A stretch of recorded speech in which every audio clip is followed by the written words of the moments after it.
আল্লাহ রাব্বুল আলামিন সার্বভৌমত্বের একচ্ছত্র মালিক হচ্ছেন আল্লাহ পাক, তিনি ছাড়া কোনো ইলাহ নাই।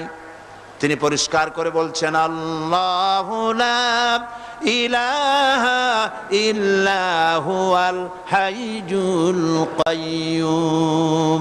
সবাই পড়েন আল্লাহু লা ইলাহা ইল্লা হুয়াল হাইয়ুল কাইয়্যুম।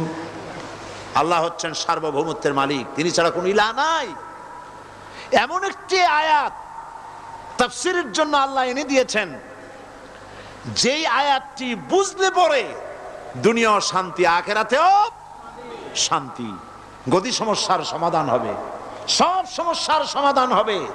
আয়াতুল কুরসি এমন আয়াত যা তেলাওয়াত করলে, বুঝলে, আমল করলে